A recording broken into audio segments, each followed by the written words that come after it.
Tribuners, kita bertemu lagi dalam acara Tribun Podcast. Kali ini sesi sosok inspirasi. Dan jika biasanya podcast kami lakukan di studio Tribun Manado, kali ini kami di Cafe Redo di tengah kota. Anda bisa lihat nanti ditampilkan di video ini. Ini adalah milik Sahrial Ogi atau Real Ogi. Nah, itu yang akan kami bincang-bincang dengan beliau.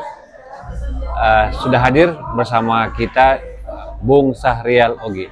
Selamat sore Bung Sahrial. Selamat sore. Mana kabar sore ini? Baik, sehat selalu. Terima kasih Bung Sahrial sudah meluangkan waktu untuk bincang-bincang dengan Tribuners.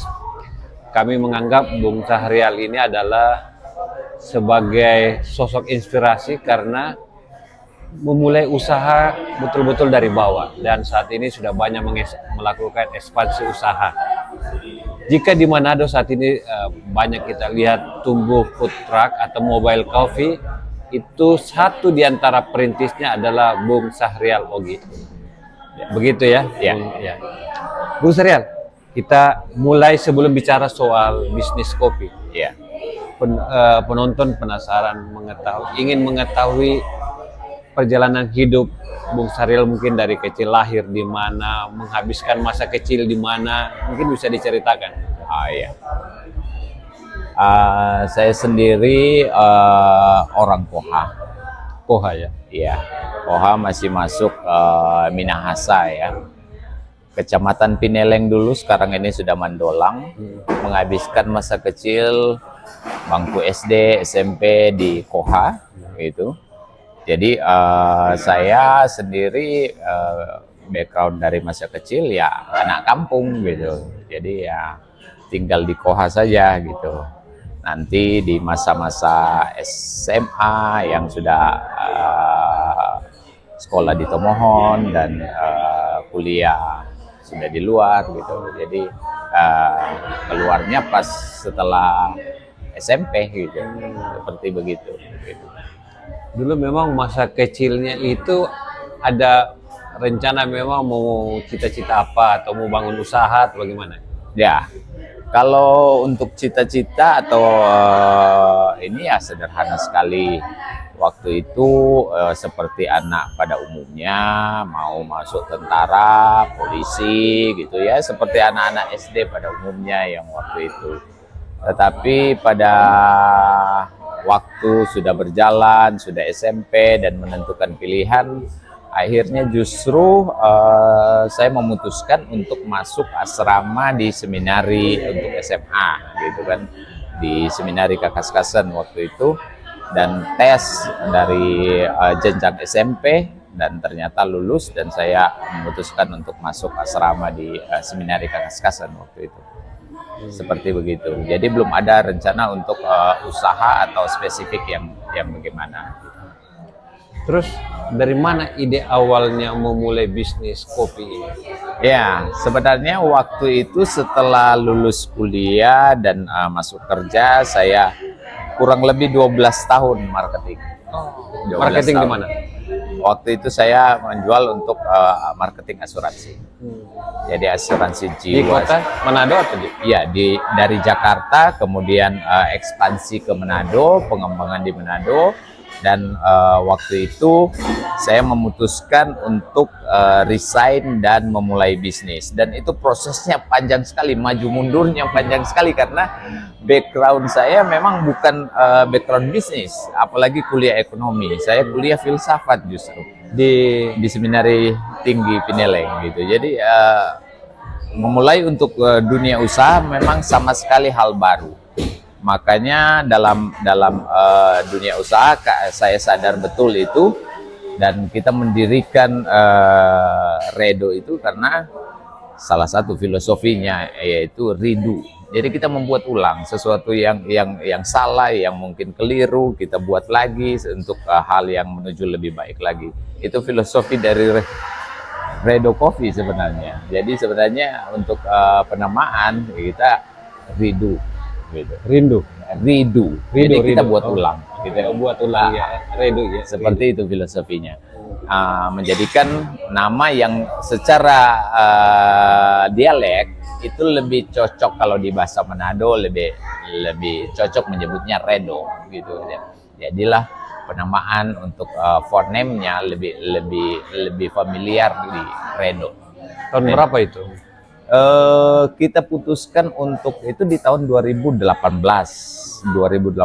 kita sudah eksperimen dengan kopi-kopi, kemudian tapi sebelum memutuskan itu tahun 2010 kurang lebih sepanjang 8 tahun itu baru bisa memutuskan dan resign dari kerjaan karena maju mundurnya ini. Dan di masa-masa itu kita selalu hunting rumah kopi, kedai, baik itu di Manado maupun di luar, untuk selalu membandingkan cita rasa, kemudian selera pasar dan perkembangan kopi secara umum gitu. Sehingga pada 2018 kita baru memutuskan untuk memulai usaha itu. Meskipun risetnya Bisnis kopi apa awal? bisnis kopi awal itu sebenarnya yang kita mulai adalah roastery. Oh, roaster. Jadi yang tempat Songara Kopi dengan nama Redo Coffee Roastery. Jadi kita memulai itu, kemudian berkembang ke Redo Farm dengan perkebunan kopi, dan selanjutnya Redo Coffee bentuk kafe. Tapi yang kita usung waktu itu mobile coffee dengan menggunakan VW Kombi dengan konsep yang lebih proper lah, karena kita menggunakan mesin kopi di mobil yang bukan hanya sekedar street, tapi lebih proper untuk customer dengan menu-menu kekinian gitu. Kenapa Bung Rel itu memilih usaha kopi bukan usaha lain? Ya, pertama pertimbangan saya kenapa kopi? Karena kopi sesuatu hal yang sebenarnya tingkat resikonya rendah dibandingkan dengan makanan yang kalau tanpa pengalaman ya. Istilahnya begini, saya membandingkan kalau kita usaha resto gitu kan, kemudian di satu hari itu kurang laku atau tidak laku, dan kemudian bahan sudah saya buat atau kita sajikan, kemudian agak sedikit low di ini transaksi, akhirnya kan kita rasa aduh mubazir juga gitu, hamisnya begitu gitu kan. Jadi kopi itu adalah produk yang tidak basi, itu perkiraan. Jadi risikonya minim. Risikonya minim, kemudian dengan HPP yang cukup rendah. Untuk tren yang sekarang ini berkembang ini dengan kopi-kopi yang skala nasional sudah berkembang dengan berbagai macam nama dan bentuk gitu, kita menyesuaikan dengan selera pasar Manado gitu. Itu yang kita mau mengusung kopi. Kemudian latar belakang kedua adalah konsentrasi Redo ini pada petani lokal yang dulunya banyak yang belum mendapat tempat untuk memposisikan produk dari mereka sendiri. Jadi kita usung untuk Redo ini mendedikasikan roastery-nya kepada petani lokal dulu, baru kemudian skala luar daerah, tapi masih skopnya masih Indonesia, belum untuk kopi-kopi luar negeri gitu. Itu dedikasi pertama yang kita usung supaya juga kalau berkembang bisnis kita akan memiliki dampak sosial kepada petani lokal. Itu yang kita inginkan. Jadi cita-cita misinya ke arah situ. Jadi kita pengennya berkembang, berdampak secara sosial juga ke petani lokal gitu. Ada yang memberikan inspirasi atau ada yang memberikan arah bahwa bagusnya Bung Rel ini bisnis kopi saja gitu? Ya, pertama sebenarnya tidak, tapi kita ada istilahnya punya apa namanya kecintaan, passion terhadap kopi gitu. Jadi setelah lihat pengalaman di luar dan teman-teman yang mendirikan kafe di Bandung, di Jogja, kita lihat mereka dengan gaya lokalnya begitu kental mempromosikan daerahnya dan begitu bangga dengan kopinya gitu. Kenapa kita di Manado pada khususnya ini kurang memberi ruang kepada kopi kita sendiri. Makanya dengan ketertarikan itu kita mengusung untuk mendedikasikan roastery kita pada kopi-kopi lokal gitu. Itu yang paling utama. Makanya kita merosting kopi yang dari petani-petani lokal. Entah itu Arabica dari Tomohon, Arabica Minahasa Koya, kopi Kotomo Bagu dari Modayak. Itu kita roasting di roastery kita. Modal awal bangun usaha pertama itu berapa? Modal awalnya kurang lebih saya 100 juta kurang lebih. Itu pun hasil dari jual mobil. Jadi waktu kurang lebih 12 tahun sudah 12 tahun kerja, ada hasil kredit yang sudah lunas gitu ya. Jadi kita jual mobilnya dan saya diganti motor waktu itu untuk operasional hari-hari gitu. Tapi dengan modal kecil itu kita mau visi misi kita itu terbentuk secara natural dan organik ya, seperti itu. Pertama kali bangun usaha roastery itu di mana? Usaha roasting itu kita buka di Jalan Mawarce nomor 3 di Gria Paniki Indah. Jadi di rumah kita gunakan garasi saya untuk kebetulan mobilnya sudah dijual, jadi garasinya tetap kosong. Jadi roasting paling pertama itu dengan kapasitas 500 gram waktu itu, mesin roastingnya kecil sekali. Sehingga kalau orang pesannya 3 kilo gitu, agak sedikit kelabakan kita. Jadi dengan permintaan yang semakin banyak, kita memutuskan untuk membeli mesin yang kedua, itu mesin kapasitas 5 kilo, kemudian ada 10 kilo, dan yang terakhir juga 5 kilo untuk Arabica. Gitu. Jadi ada kurang lebih 3 mesin sekarang yang kita operasionalkan di Gria Paniki Indah. Sampai sekarang masih jalan? Sampai sekarang rumah roasting kita masih di situ. Sekarang produksinya untuk sekarang produksinya untuk 1 bulan itu 1 sampai 3 ton. Ya, untuk per bulan. Gitu. Ambil kopi dari mana? Kopinya saja? Kopi lokal kita dari Modayak, ada dari daerah Purworejo tentunya. Kemudian ada juga yang dari, kalau paling luar itu Palu. Kemudian kita juga ambil Arabica Koya Minahasa, Arabica Tomohon, ada beberapa tempat. Kemudian kopi-kopi lokal yang masih datang itu seperti ada juga yang dari Kawangkoan, sebagian kecil, dan yang petani-petani lepas yang memiliki kopi yang dari Sangihe maupun dari Tondano. Konsumen kopi Redo ini dari mana saja yang biasa beli? Kalau konsumen kita ini untuk roastery itu sendiri lokal, masih kafe-kafe lokal, meskipun ada beberapa yang dari Jakarta, yang orang Manado di Jakarta kemudian menggunakan kopi kita, kita kirimkan biasanya. Tapi kebanyakan mostly-nya itu 26 kafe itu ambil di kita itu yang di Manado sini. Kemudian ada juga yang Gorontalo. Kemudian beberapa kali juga kita sempat kirim ke luar karena ada orang Manado yang ada di Singapura, Amerika, seperti begitu. Tapi bukan yang rutin gimana, masih penjualan putus begitu. Karena memang harga kirimnya itu begitu mahal kalau di luar negeri. Jadi karena kebanyakan itu orang take and carry aja gitu kebanyakan. Jadi memang lebih banyak kedai kopinya memang masih di Kota Manado. Gitu. Tantangan awal usaha roastery ini, roasting kopi ini apa sih? Kalau tantangan awal yang kita dapat biasanya klasik sekali. Selalu bahan baku atau unit usaha itu ya ada juga yang di bahan baku. Pertama, konsistensi bahan baku yang kadang-kadang tidak stabil, gitu kan. Meskipun kita untuk Arabica udah stabil karena kita mengajarkan memang SOP standar pengelolaan SOP yang sudah dipakai di proses pasca panen di Arabica.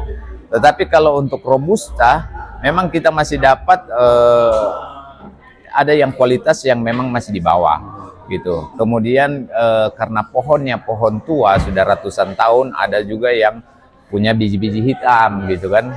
Dan memang beberapa petani yang di Kota Mabau kita menganjurkan untuk memang mengadakan peremajaan. Karena dengan peremajaan itu memang akan drop dia punya produksi, tapi 2-3 tahun ke depan juga akan stabil lagi gitu. Jadi daripada tanam baru kita bikin peremajaan yang full gitu kan, itu masih lebih bagus gitu. Nah, itu yang kendala untuk bahan bakunya. Tetapi yang kendala kedua yang biasanya datang dari pelaku usaha biasanya klasik sekali gitu, yaitu modal. Biasanya UMKM yang awal-awal itu selalu maju mundur untuk bikin usaha karena modal gitu. Nah, itu klasik sekali. Dan kita membuktikan memang agak sedikit kita bisa sampai ke tahap ini, agak sedikit kita stretching gitu ya. Istilahnya agak sedikit kita stretching paksa untuk menghemat di posisi-posisi tertentu untuk memutar modal. Karena kita bukan yang mulai dari modal-modal yang besar gitu kan, untuk mulai usaha, apalagi dengan background yang memang belum banyak berkecimpung di dunia usaha gitu. Jadi kita tahu akan menghadapi hal-hal tertentu. Makanya filosofi kita selalu redo, mengingat redo. Jadi kalau kita temukan ada yang perspektif yang salah, kemudian pencatatan yang salah, kemudian ada cara pengelolaan yang salah, ya kita memiliki mentalitas yang ya kita bikin ulang, bikin lagi sesuatu yang lebih baik lagi. Jadi redo filosofi yang kita selalu hidupi dalam usaha ini. Bung Ril, tadi dari usaha roasting kemudian ekspansi ke mobile cafe. Mobile cafe, ya. Bagaimana ide awalnya itu dan kapan memulai mobile cafe? Ya, tahun 2021 kita menginisiasi untuk mobile coffee. Itu kan lagi COVID waktu itu ya? Itu lagi COVID. Jadi pas lagi COVID begitu, kita ya banyak di rumah, penjualan otomatis merosot waktu itu. Tapi kita memang UMKM yang pas lahir langsung menghadapi COVID. Betul. Jadi baru berapa tahun, baru Setahun merangkak ya? setahun ya sudah menghadapi COVID. Tetapi saya juga pelaku ekonomi kreatif di Dinas Pariwisata, dan kita kreatif untuk bikin terobosan yang baru. Waktu itu kita mendapatkan sedikit modal dari penjualan. Penjualan bingkisan untuk pilkada. Oh iya. Ya, untuk pilkada kita bikin satu bungkusan Kemasan, ya? dengan visi misi kepala daerah gitu. Kita jual ke mereka menggunakan kopi lokal, menyerap kopi yang tertahan di petani itu, dan mereka senang sekali. Dan beberapa calon kepala daerah waktu itu menggunakan jasa kita, produk lokal ini. Dan itu sudah merek Redo? Merek Redo. Jadi di situ sudah disertakan nama, visi misi dan ini by Redo. Jadi kita menanggung isi dari kopinya gitu. Seperti itu. Nah, dari modal itu kita mengekspansi ke mobile coffee. Paling pertama, unit pertama itu kita bangun di 2001 tahun itu ya? 2001 ya? Kemudian kita rilis di tahun 2022. Itu mulai dengan street. Di mana itu? Di depan Novotel waktu itu. Di depan Novotel kita mulai street, kemudian permintaan paling pertama adalah pihak bandara untuk masukin unit di Bandara Samratulangi. Jadi kita konsep yang pop up, yang paling pertama juga menginisiasi di bandara. Dari seluruh bandara waktu itu Bali saja masih belum ada VW Kombi pertama yang di situ. Jadi VW kita mengusungkan dengan VW, kenapa? VW itu tampilannya klasik, tapi juga bisa diterima oleh merek-merek lain. Betul. Sehingga di event-event Toyota juga bisa undang kita, Daihatsu bisa undang, Nissan juga pernah undang kita, dan event-event mobil gitu kita masuk. Bahkan waktu kali lalu itu kita diundang masuk dalam Mantos 3 dalam festival kepala anggota dewan. Waktu itu bikin acara di situ, dan kita Coffee satu-satunya yang mobil tua yang masuk ke Mantos 3 ya VW Kombi ini. Jadi itu yang menjadi pembicaraan dan dilihat gitu, banyak sekali yang tanya-tanya tentang suku cadang dan sebagainya, tentang bikinnya bagaimana, pesanan dan sebagainya. Dan kita sadar bahwa ini kurang bunyi kalau satu unit. Setelah kita masukkan di bandara unit VW Kombi satu lagi kita bangun untuk yang di Megamas. Kemudian lahir juga unit ketiga dan keempat yang kita juga masih taruh di kawasan Megamas. Nah, itulah kenapa kita membranding dari Mobile Coffee, karena kita maunya menjemput customer, bukan hanya sekedar menunggu. Kemudian setelah settle dari situ, baru kita mendirikan station yang begini. Di tempat ini ya? Di tempat ini. Ini pertama kali station yang Redo Coffee. Yang selain itu masih yang Mobile Coffee. Gitu. Itu yang usungan di tahun-tahun 2002. Apa yang Bung Ogi rasakan ini bisnis Mobile Cafe itu? Tantangan-tantangan yang dihadapi? Tantangan yang paling pertama di Mobile Coffee adalah cuaca. Iya, cuaca. Karena di 365 hari kita harus menyiapkan hari hujannya, gitu. Jadi tidak semua hari profit, gitu kan. Jadi dengan iklim cuaca yang berubah ya kita mesti siap juga dengan cuaca. Jadi pas lagi hujan ya otomatis kita akan tutup, gitu kan. Karena kenapa tutup? Karena customernya aja enggak ada, gitu kan. Pas hujan gitu ya. Jadi harus tutup, gitu kan. Beda lagi kalau di indoor seperti di bandara atau di dalam mall, gitu kan. Itu beda lagi. Customer bisa datang kapan saja dan kita bisa hitung, gitu. Tapi itu tantangan utamanya. Kita berada dalam ketidakpastian kalau di Mobile Coffee itu. Ya Mobile Coffee gitu. Karena otomatis dibutuhkan daya struggle kita juga untuk melihat potensi lain atau event-event lain yang kita bisa tawarkan. Makanya selain mobile untuk regular, kita juga menawarkan untuk event-event gitu. Event-event di kantor maupun kondangan yang sekarang ini berkembang sampai ke acara kedukaan gitu ya. Sampai acara kedukaan juga mengundang ya. Acara-acara kedukaan mereka undang karena ya masih lebih murah membayar kopi dengan ratusan cup di kita sambil tidak mempengaruhi keluarga yang memang lagi berduka, gitu kan.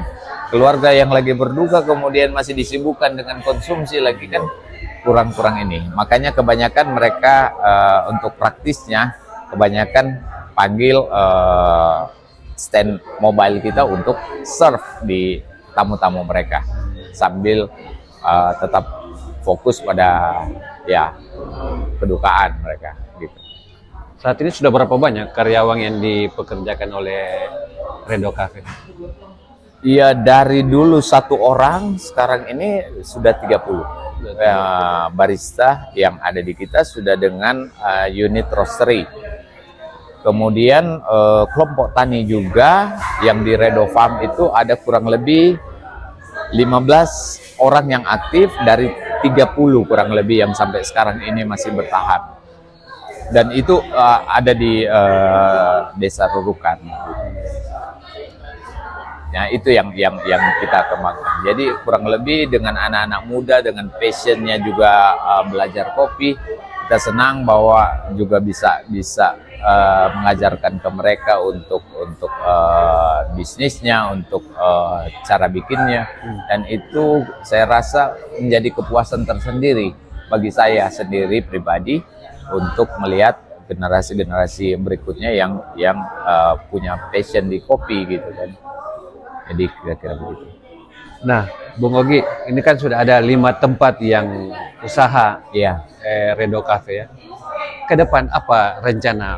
Apakah akan melakukan ekspansi lagi ke daerah di luar Manado atau bagaimana? Ya, beberapa pengusaha di luar memang sudah tanya sistem franchise-nya ke saya. Ada yang dari Jakarta, Surabaya, yang terakhir tadi juga menghubungi dari Riau. Tetapi memang jelas sekarang ini memang untuk sistem franchise kita masih menggodok gitu kan, apa untung ruginya, kemudian bagaimana sistemnya dibangun gitu. Itu yang masih kita pelajari lebih dalam lagi tentang sistem franchise gitu kan. Sekarang ini memang masih pengelolaan masih sendiri. Untuk kedepannya kita memikirkan untuk satu unit pelatihan, sebenarnya pelatihan untuk perpaduan antara barista dengan kelompok tani. Kita akan bikin satu tempat yang di perkebunan kopi itu, pengennya untuk menambah dia punya value dari kelompok tani, di mana kalau pertanian kopi saja itu kan tahunan panennya.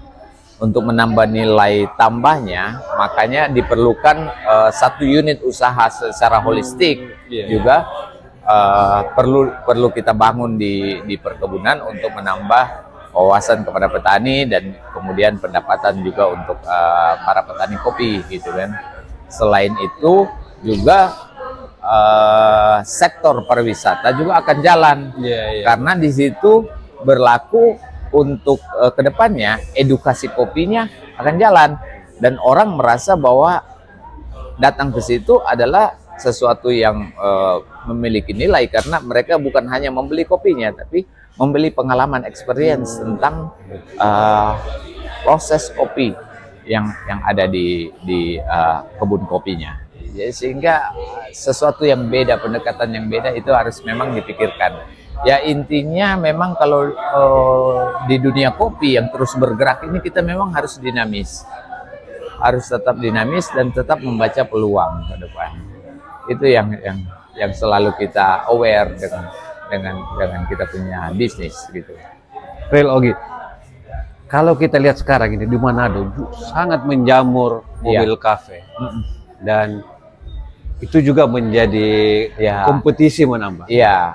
Apa yang dilakukan Real Ogi supaya Redo ini tetap bisa bersaing di tengah kompetisi yang semakin ketat ini? Dengan menjamurnya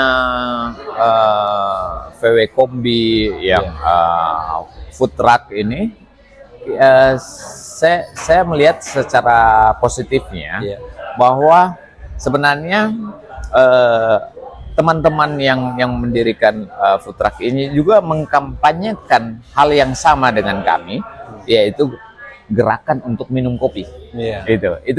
Itu satu gerakan yang secara nasional itu menambah konsumsi kopi itu per kapita naik, gitu kan? Yang 0,5 kita lihat mungkin tahun depan ada 0,7, itu berarti kan dari 290 juta itu sudah sangat berarti untuk petani kopi lokal.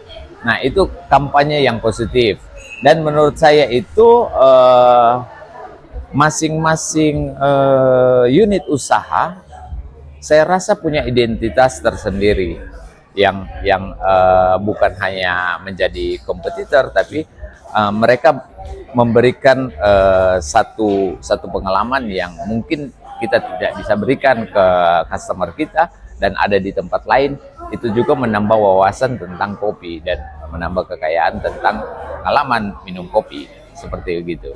Jadi saya akan merasa senang sekali untuk perkembangan kopi yang sudah menjamur dan dan tambah banyak di Manado sini. Mungkin yang perlu dilihat adalah bagaimana memberikan ruang pada kopi lokal untuk ada di kedai masing-masing. Meskipun beberapa kedai ada yang terima kopi, mengusung kopi dari luar negeri, tapi sambil tidak membiarkan ya kopi lokal itu ya mati suri di tengah berkembangnya kafe-kafe yang ada di Manado gitu kan. Kira-kira itu yang menjadi harapan. Kalau untuk di Redo sendiri, kita memiliki identitas yang jelas tentang kopi. Jadi sehingga kita tidak merasa takut akan kompetitor.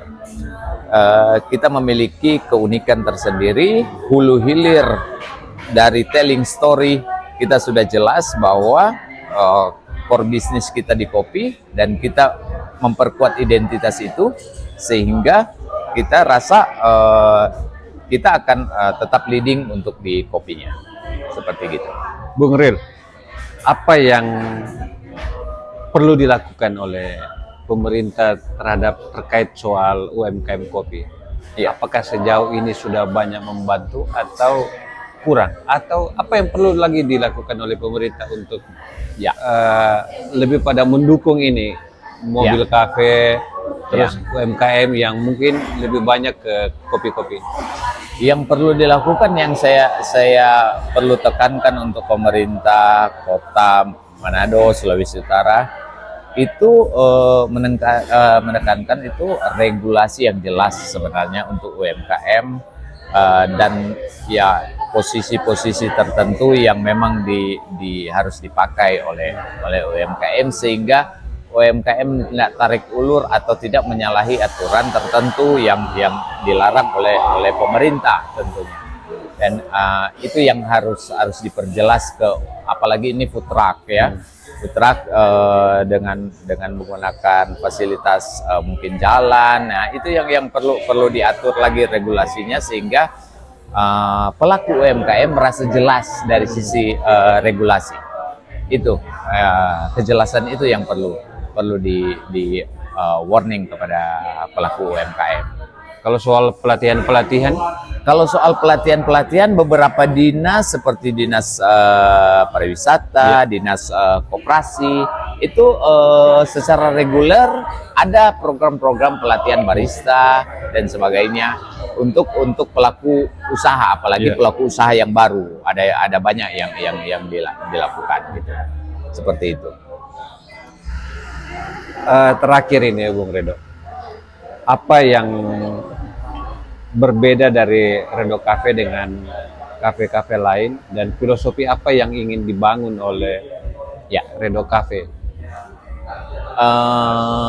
Redo Coffee sendiri karena basisnya kopi lokal, kita mau cita rasa lokal yang dari Manado ini memang benar-benar terasa dalam nuansa Redo, sehingga kita mau Redo ini berkembang bukan hanya soal bisnisnya, tapi juga sampingnya, istilahnya side core-nya ini bisa mempengaruhi petani lokal di sini. Itu yang menjadi cita-cita dari Redo sendiri.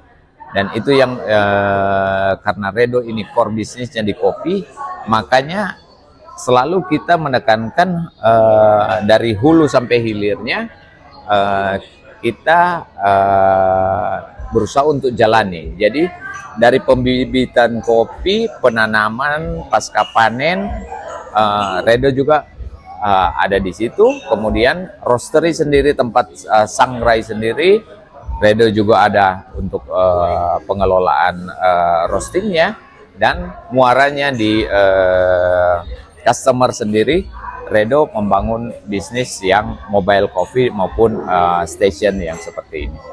Itu. Terakhir Bung Ril, apa harapan Anda ke depan, dan apa pesan-pesan Bung Ril Ogi terhadap mungkin pelaku UMKM pemula yang mungkin tertarik untuk membuka bisnis kafe juga atau bisnis kopi? Ya, Yang saya mau tekankan untuk pemula, pertama ya dengan masalah klasik pasti dengan modal dan sebagainya, tidak terlalu bukan tidak penting, modal tidak penting, tetapi jangan pusatkan perhatian pada modal. Paling pertama adalah mulai dulu, kemudian konsistensi dan bangun citra positif tentang usaha Anda, sehingga lambat laun dengan adanya waktu, konsistensi itu akan dijalani dengan penuh hati.